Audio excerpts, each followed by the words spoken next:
باللہ من الشیطان الرجیم بسم اللہ الرحمن الرحیم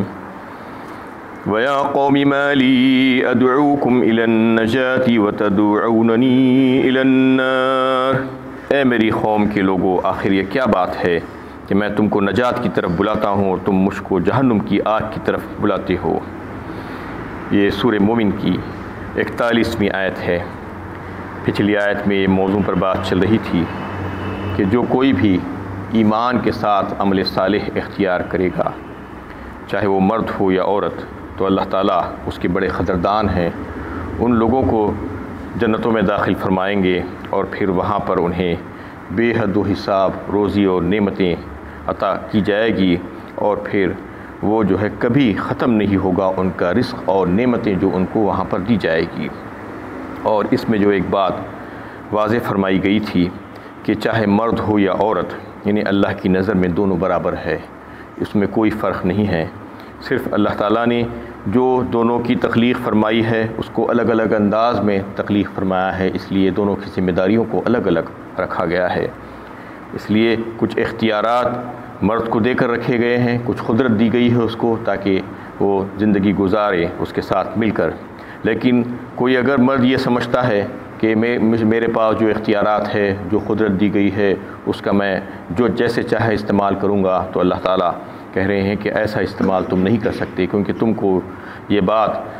اچھی طریقے سے سمجھ لینا چاہیے کہ تم کو جس نے اختیارات دیے ہیں، جو قدرت دی ہے، وہ تھوڑی سی قدرت ہے، اور تمہارے اوپر ایک بہت بڑی قدرت والا قادر مطلق موجود ہے۔ اور اگر تم ناانصافی اور ظلم و زیادتی کرو گے اس کمزور اور بے بس مخلوق کے ساتھ، تو پھر وہ لمحوں میں تمہاری پکڑ سکتا ہے۔ اس لیے اللہ سے ڈر کر زندگی گزارنا چاہیے کہ عورت اور مرد دونوں اللہ تعالیٰ کی مخلوقات میں سے ہے۔ اگر کسی کو اللہ تعالیٰ نے تھوڑا سا کمزور بنایا ہے تو اس کو کمتر اور حقیر اور ذلیل نہیں سمجھنا چاہیے، یہ اللہ تعالیٰ اس میں بتانا چاہ رہے ہیں۔ اور پھر اس آیت میں وہ مرد مومن کا قول اللہ تعالیٰ جو اپنی قوم کے ساتھ بات چیت کر رہا ہے اسی کا تذکرہ جاری ہے۔ اس میں وہ یہ کہتا ہے کہ میں جو ہے تمہیں نجات کے راستے کی طرف بلاتا ہوں، تمہیں کیا ہو گیا ہے اے میری قوم، اور تم ہو کہ مجھے جہنم کی طرف بلا رہے ہو؟ یعنی وہ یہ کہتا ہے کہ میں تم کو تو جو ہے اس اللہ کی عبادت کی طرف بلا رہا ہوں، اس خالق کی اور معبود کی جس کے ساتھ کوئی شریک نہیں ہے، اور جس نے رسول بھیجے ہیں اپنی طرف سے تم لوگوں کی، ہم سب کی رہنمائی کے لیے اور ہم سب کی ہدایت کے لیے۔ ان کو جو ہے ان کی تصدیق کرو تم لوگ، اور تم لوگ ہو کہ جو ہے مجھے آگ کی طرف بلا رہے ہو۔ اس کا مطلب یہ ہے کہ اللہ کے ساتھ تم یہ شریک ٹھہراتے ہو، تو اس کا مطلب یہ ہے کہ جو بھی اللہ کے ساتھ شریک ٹھہرائے گا تو پھر وہ جہنم ہی کا حقدار بنے گا، وہ دوزخ میں جانے والوں میں سے ہوگا، اس کے علاوہ اور کچھ نہیں ہے۔ میں تو تمہیں ہدایت کے راستے کی طرف بلاتا ہوں، اور تم لوگ ہو کہ مجھے بلا رہے ہو اس راستے کی طرف جس کا تعلق سے میں نہیں جانتا۔ تدعوننی لیکفر باللہ واشرک بی ما لیس لی بہ علم وانا ادعوکم الی العزیز الغفار۔ تم مجھے بلاتے ہو تاکہ میں اللہ تعالیٰ کے الہ واحد معبود و مستعان ہونے کا انکار کروں اور اس کے ساتھ شرک کروں جس کے جواز میں کوئی ثبوت یا دلیل علمی نہیں ہے، اور میں تو تمہیں ایک بڑے زبردست بخشنے والے کی طرف بلاتا ہوں۔ یعنی تم تو ایسے کی طرف بلا رہے ہو مجھے، یعنی اس کے ساتھ شرک کرنے کے لیے، وہ معبود کے ساتھ، اور اس کے ساتھ کفر کرنے کے لیے تم مجھے بلا رہے ہو جس کا مجھے علم نہیں ہے اور میں اس کی طرف نہیں آ سکتا۔ میں تو تمہیں اس معبود کی طرف بلا رہا ہوں جو زبردست ہے، جو بخشنے والا معبود ہے، اور اس کی طرف میں تمہیں بلا رہا ہوں۔ وہ ایسا ہے کہ وہ کافروں کو کی پکڑنے پر قدرت رکھتا ہے، ان کو عذاب اور سخت سزائیں دینے پر قدرت رکھتا ہے، اور اپنی ان بندوں کو جو اس سے معافی مانگ کر رجوع ہوتے ہیں اپنی خطاؤں پر، تو پھر ان کی خطاؤں اور کوتاہیوں کو درگزر کرتا ہے، معاف کرتا ہے، اور ان کی جو ہے ان کی پردہ پوشی بھی کرتا ہے۔ تو ایسا میں معبود ہے میرا، میں اس کی طرف تمہیں بلا رہا ہوں، اور تم اس کی طرف بلا رہے ہو جو کچھ بھی نہیں کر سکتے اور جس کے بارے میں کچھ بھی نہیں جانتا۔ لا جرم انما تدعوننی الیہ لیس لہ دعوۃ فی الدنیا ولا فی الآخرۃ وان مردنا الی اللہ وان المسرفین هم اصحاب النار۔ یقیناً تم جس غیر اللہ اللہ کی طرف مجھے بلاتے ہو، نہ تو دنیا ہی میں پکارے جانے کے قابل ہیں اور نہ ہی آخرت میں، اور ہم کو تو محاسبہ اعمال کے لیے اللہ ہی کی طرف لوٹنا ہے، اور جو لوگ حدود بندگی سے نکل جاتے ہیں، اللہ تعالیٰ کی دی ہوئی نعمتوں کا استعمال برائی کے لیے کرتے ہیں، وہی جہنمی ہے۔ اس میں پھر سے جو ہے انہیں تلقین کی گئی ہے اور نصیحت کی جا رہی ہے کہ تم لوگ مجھے ایسے ویسوں کی عبادت کے لیے بلا رہے ہو جو انتہائی کمتر ہے اور کمزور ہے اور حقیر مخلوق ہے، جو کسی طریقے سے نفع و نقصان پہنچانے پر قدرت نہیں رکھتے، وہ نہ دیکھتے ہیں نہ سنتے ہیں نہ جواب دے سکتے ہیں۔ ضعف الطالب والمطلوب کا مصداق ہے وہ، یعنی جس سے مانگا جا رہا ہے وہ بھی کمزور اور جو مانگ رہے ہیں وہ بھی کمزور۔ یہ جو ہے ایسا ہی معاملہ ہے، اور وہ ایسے ہیں کہ جو نہ دنیا میں پکارے جانے کے قابل ہیں اور نہ ہی آخرت میں پکارے جانے کے قابل ہیں۔ تم ان کی عبادت کے لیے مجھے بلانا چاہ رہے ہو، میں تو اس کا انکار کرتا ہوں۔ وَأَنَّ مَرَدَّنَا إِلَى اللَّهِ وَأَنَّ الْمُسْرِفِينَ هُمْ أَصْحَابُ النَّارِ، اور پھر یہ اچھی طریقے سے سمجھ لو کہ ہم کو اور تم کو سب کو محاسبہ اعمال کے لیے اللہ کے روبرو حاضر ہونا ہے، اور پھر اللہ تعالی ہم سب کا حساب لے گا ایک دن۔ وَأَنَّ الْمُسْرِفِينَ هُمْ أَصْحَابُ النَّارِ، اور جو لوگ بھی حد سے زیادہ آگے بڑھ جانے کی کوشش کریں گے، اللہ تعالیٰ کے ساتھ سرکشی کریں گے، تو پھر ان کا ٹھکانہ جہنم ہے، وہ جہنم ہی میں جانے والے ہیں۔ فَسَتَذْكُرُونَ مَا أَقُولُ لَكُمْ وَأُفَوِّضُ أَمْرِي إِلَى اللَّهِ إِنَّ اللَّهَ بَصِيرٌ بِالْعِبَادِ، جو بات میں تم سے کہہ رہا ہوں تم آگے چل کر اسے یاد کرو گے، اور میں اپنے معاملے کو اللہ تعالیٰ کی تفویض کرتا ہوں، بے شک اللہ تعالیٰ بندوں کو دیکھ رہے ہیں۔ اس میں جو ہے تمام باتیں بتا دی گئی۔ وہ مرد مومن نے جو ہے ان لوگوں کو ہدایت کا راستہ بتایا، نجات کا راستہ بتایا، یہی ہونا چاہیے۔ ایک مومن بندے کو جو ہے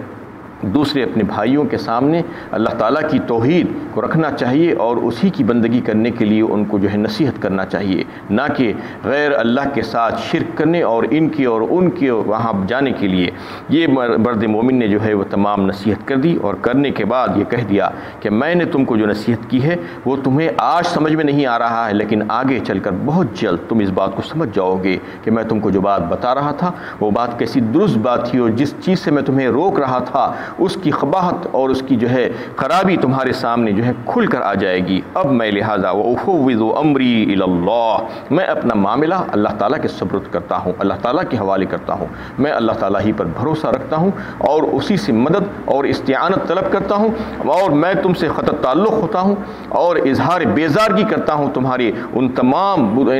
معبودان باطلہ کی طرف سے کہ تم جن کی طرف مجھے بلا رہے ہو، میں جو ہے ان سے خط تعلق ہو کر جو ہے اس بات کا اعلان کرتا ہوں کہ میں ان کی طرف راغب نہیں ہوں۔ ان اللہ بصیر بالعباد، بے شک اللہ تعالیٰ بندوں کو دیکھ رہے ہیں، یعنی اللہ تعالیٰ غافل نہیں ہے اپنے بندوں کو، یعنی بہت اچھی طریقے سے دیکھ رہے ہیں اور سمجھ رہے ہیں کہ وہ جس بات کے مستحق ہیں انہیں وہ چیز عطا کی جائے گی، یعنی وہ ہدایت کے مستحق ہیں، ہدایت طلب کر رہے ہیں تو پھر یقیناً ان کو ہدایت ملے گی، اور جو ہدایت طلب نہیں کر رہے ہیں ان کو گمراہی میں ہی ڈال دیں گے اللہ تعالیٰ۔ فوقاه الله سیئات ما مکروا وحاق بآل فرعون سوء العذاب، پس اللہ تعالیٰ نے اس مرد مومن کو ان کے مکر و فریب اور برائیوں سے بچا لیا۔ فرعون اور اس کے ساتھیوں اور اس کی پوری قوم کو ایک بدترین عذاب نے اپنی لپیٹ میں لے لیا۔ یہ باتیں کہنے کے بعد اس شخص کو پتہ چل گیا کہ اب فرعونیوں کی طرف سے اس کو نجات نہیں مل سکتی، وہ ان کو چھوڑیں گے نہیں، پیچھا پکڑ لیں گے، اس لیے فوراً وہاں سے بھاگ کر باہر پہاڑوں کی طرف نکل گیا۔ لیکن اللہ تعالیٰ اس کی حفاظت کرنے والے تھے، کیونکہ وہ اللہ تعالیٰ کی بات کہہ رہا تھا، توحید کی بات لوگوں کے سامنے پیش کر رہا تھا۔ اللہ تعالیٰ نے اس کو بچایا وہ لوگوں کی مکر و فریب سے اور ان کی سازشوں اور تدبیروں سے، اور پھر انہیں موسیٰ علیہ السلام کے ساتھ اس کی بھی نجات ہوئی، اور پھر اس کے لیے بہترین ٹھکانہ اللہ تعالیٰ نے مقرر فرمایا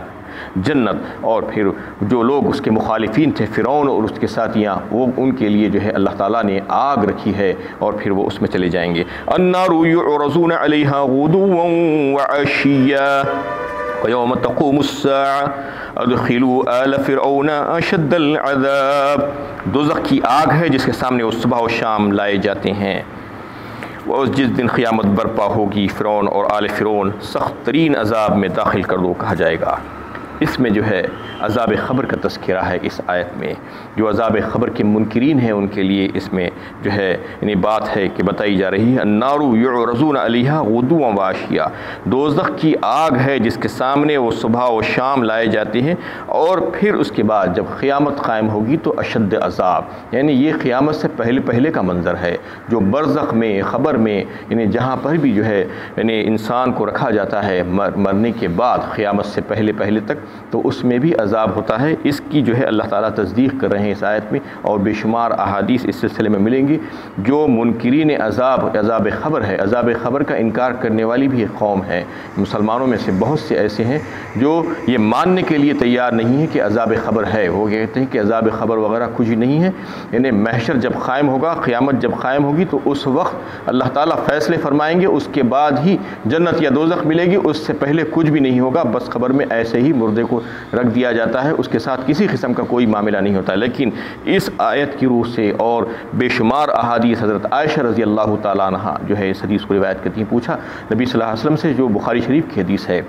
ایک دفعہ سوال کیا عذاب قبر کے تعلق سے، تو اللہ کے نبی صلی اللہ علیہ وسلم نے اس کے جواب میں فرمایا کہ عذاب القبر حق کہا، یعنی حق ہے اور سچ ہے. اور اس کے تعلق سے پھر آپ صلی اللہ علیہ وسلم نے فرمایا کہ جب انسان مرتا ہے اور قبر میں رکھ دیا جاتا ہے تو اس کے سامنے روزانہ صبح و شام اس کا ٹھکانہ سامنے لایا جاتا ہے. اگر وہ جنتی ہے تو جنت اس کے سامنے لائی جاتی ہے، اور اگر وہ جہنمی ہے تو جہنم اس کے سامنے لا کر جو ہے دکھایا جاتا ہے اور کہا جاتا ہے کہ یہ تیرا ٹھکانہ ہے، یعنی آخرت میں قیامت میں فیصلے ہونے کے بعد تجھ کو یہاں پر جانا ہوگا. تو یہ حدیث اور جو ہے اس آیت سے یہ بات ثابت ہوتی ہے کہ عذاب قبر حق ہے. عذاب قبر کا انکار کرنے والے یہ کہتے ہیں کہ ہم تو ایسا نظر نہیں آتا، کیونکہ ہم کو ایسا دکھتا ہے کہ مردے کو، میت کو جو ہے قبر میں ڈال دیے اور بالکل ایسا ہی پڑا ہے، اس پر کسی قسم کا کوئی عذاب نہیں ہو رہا ہے. یہ بالکل غلط بات ہے. ایک انسان خواب میں ایسی جو ہے یعنی المناک چیزیں دیکھتے رہتا ہے. آپ دیکھتے ہیں کہ آپ کے سامنے پڑھ کر سو رہا ہے، اور ایسے وحشتناک چیزیں دیکھتا ہے، اس کی وجہ سے تکلیف بھی ہوتی ہے. لیکن آگے بیٹھے ہوئے جو لوگ ہیں اس کے آس پاس، ان کو پتہ ہی نہیں چلتا کہ اس پر کیا تکلیف گزر رہی ہے. اس کو اٹھنے کے بعد یاد آتا ہے وہ کہ ایسا ہی جو ہے اللہ تعالیٰ عذاب کو دینے پر قادر ہیں، قدرت رکھتے ہیں، وہ جیسے چاہیں عذاب دے سکتے ہیں. اس کی مثال جو ہے آپ یوں سمجھ سکتے ہیں کہ ٹرین میں سفر کرنے والے جو لوگ ہوتے ہیں ان کے لیے ایک ویٹنگ روم ہوتا ہے. اگر وہ پہلے چلے جاتے ہیں اسٹیشن پر تو ان کے لیے ویٹنگ روم ہوتا ہے، انتظار کرنے کی جگہ. تو انتظار کرنے کی جگہ سب کے لیے ایک جیسی نہیں ہوتی، آپ کو اچھی طریقے سے پتہ ہے. VIP جو ہوتے ہیں ان کے لیے بہترین قسم کا ویٹنگ روم، ہر قسم کی سہولت. اس کے بعد first class waiting room, second class waiting room, اس کے بعد راستے پر ڈال دیا جاتا ہے پلیٹ فارم پر، وہیں پر پڑے رہو کہہ کر. تو یہ جو مختلف قسم کے جو اسٹیٹس کے جو لوگ ہوتے ہیں ان کو مختلف فیسلٹیز دی جاتی ہے دنیا میں بھی، آپ اندازہ کر سکتے ہیں. ویسے ہی یہ ویٹنگ روم ہے قبر اور برزخ جو ہے انسان کا، یعنی دنیاوی زندگی اور آخرت والی زندگی کے بیچ کا جو حصہ ہے، دور ہے، اس کو جو ہے برزخ یا قبر کہا جاتا ہے. قبر میں رکھ دیا جاتا ہے اس کو کچھ عرصے کے لیے. تو اس عرصے میں اللہ تعالیٰ اس کے دنیاوی جو کام تھے اور آخرت میں اس کو یعنی جو موقع ملنے والا ہے اور جو نعمتوں سے سرفراز کیا جانے والا ہے اس کے مطابق ویسے جو ہے سہولتیں اس کو مہیا فرمائیں گے.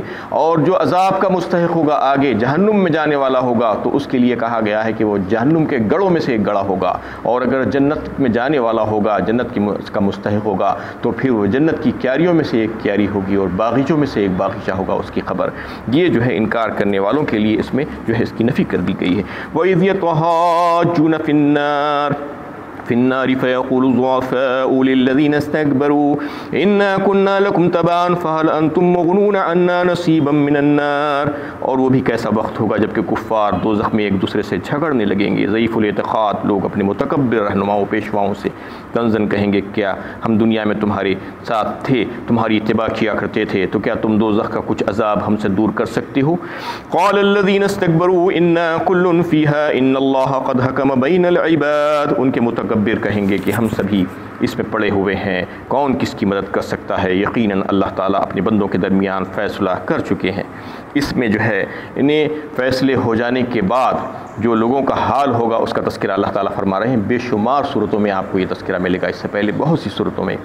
کہ صرف اس وجہ سے اللہ تعالیٰ یہ لا کر دکھانا چاہ رہے ہیں کہ اب بھی وقت ہے، سنبھل جاؤ۔ یہ جو اندھی اعتقاد کرنے والے، آنکھ بن کر لوگوں کے پیچھے چلنے والے، جو چھوٹے قسم کے لوگ جو ہوتے ہیں، جو بڑے سمجھتے ہیں کسی کو، اور ان کو پیشوا اور مقتدی اور رہنما مان کر، ان کو اپنے پیر و مرشد مان کر ان کے پیچھے چلتے ہیں، کبھی بھی ان سے سوال نہیں کرتے، کبھی بھی ان سے دلیل نہیں مانگتے، اپنی آنکھ کھول کر چلنا نہیں جانتے، جو کچھ بھی وہ کہتے ہیں ان کی بات کو جو ہے ایسے ہی تسلیم کر لیتے ہیں، تو ان کا حشر کیا ہوگا؟ اللہ تعالیٰ بتا رہے ہیں کہ وہ لوگ جو تمہارے بڑے تھے، جب یہ چھوٹے ان سے پوچھیں گے کہ ہم آگ میں جل رہے ہیں، کیا تم ہماری اس آگ کے کچھ حصے کو کم کر سکتے ہو؟ تو وہ کہیں گے کہ ہم کہاں سے کم کر سکتے، ہم خود بھی تو اسی میں پڑے ہوئے ہیں، ہم بھی ذلیل و خوار ہو کر یہاں پر جو ہے ذلت اور رسوائی کے ساتھ پڑے ہوئے ہیں، اور ہمارا کیا مقام اور مرتبہ ہے؟ اللہ تعالیٰ نے ہم کو ذلیل کر دیا ہے، اور ہم اور تم دونوں ساتھی ہیں یہاں پر، اور ہماری جو ہے ہم تمہاری کچھ بھی کسی بھی قسم کی کوئی مدد نہیں کر سکتے۔ یہ اللہ تعالیٰ ان کا مکالمہ نقل کر رہے ہیں، اور چونکہ دنیا میں جو ہے لوگ ان کے پیچھے پڑے رہتے ہیں، ان کی اتباع کرتے ہیں اور ان کو اپنا سب کچھ سمجھتے ہیں، تو آج اللہ تعالیٰ ان کو خبردار کر رہے ہیں اور غفلت سے چونکانا چاہ رہے ہیں کہ دیکھو آج ہی یہ بات کو تسلیم کر لو کہ وہ تمہارا ساتھ نہیں دیں گے، وہ آج چکنی چپڑی باتوں کے ذریعے سے اور اپنے حلیوں کے ذریعے سے لوگوں کو بیوقوف بناتے ہیں۔ وہ چور قسم کے جو لوگ ہیں، جو فاسق و فاجر اور خود گمراہ ہیں، لوگوں کو کیا ہدایت دے سکتے ہیں؟ ایسے قسم کے لوگوں کے پیچھے مت پڑو۔ دیکھو جس کے ساتھ تم جا رہے ہو وہ واقعی میں وہ متقی اور پرہیزگار ہے یا نہیں ہے، نہیں ہے تو وہ جو ہے وہ فاسق و فاجر جو ہے وہ ڈھونگی، اس کے پیچھے اگر پڑو گے تو تمہیں جو ہے آخرت میں نقصان اٹھانا پڑے گا۔ تو اس قسم کے جو لوگ ہیں وہ آج جو ہے بہت بڑے بڑے دعوے کرتے ہیں کہ آ جاؤ ہمارے ساتھ، ہم تمہارے ساتھ رہیں گے، ہمارے دامن سے وابستہ ہو جاؤ، ہمارے گروپ میں آ جاؤ، ہم تمہیں بچا لیں گے، عذاب سے بچا لیں گے۔ اللہ تعالیٰ فرما رہے ہیں کوئی کسی کو عذاب سے نہیں بچائے گا۔ لہا ما کسبت وعلیہا مکتسبت کا اصول چلے گا، جو جیسا کرے گا ویسا ہی بھرے گا۔ وقال الذین کفروا للذین آمنوا اتبعوا سبیلنا ولنحمل خطایاکم وما هم بحاملین من خطایاہم من شیء انہم لکاذبون۔ سورہ عنکبوت 20ویں پارے میں اللہ تعالیٰ نے فرمایا کہ جھوٹ کہتے ہیں کہ تم کو عذاب سے بچا لیں گے، کوئی عذاب سے کسی کو نہیں بچا سکے گا۔ یہ کہتے ہیں کہ ہم تمہارے عذاب کو اپنے اوپر اٹھا لیں گے، نہیں اٹھا سکیں گے، یہ جھوٹے ہیں۔ اور اس طریقے سے جو ہے فرما دیا گیا ہے کہ وَلَّا تَزِرُ وَازِرَةٌ وِزْرَ أُخْرَىٰ، ہر ایک اپنا بوجھ اٹھائے گا، بوجھ اٹھانے والا کوئی کسی کا بوجھ نہیں اٹھائے گا۔ تو آج اللہ تعالیٰ متنبہ کر رہے ہیں، خبردار کر رہے ہیں ایسے تمام لوگوں کو جو لوگوں کے پیچھے آنکھ بن کر کے جو ہے چلنے کے عادی ہو گئے ہیں، اندھی تقلید جو کر رہے ہیں، تو ان کو اس وقت پتہ چلے گا، اس وقت وہ جو ہے انہیں شرم محسوس کریں گے، ندامت ہوگی، آج جو ہے بچ جاؤ یہ کہا جا رہا ہے۔ وآخر دعوانا ان الحمد للہ۔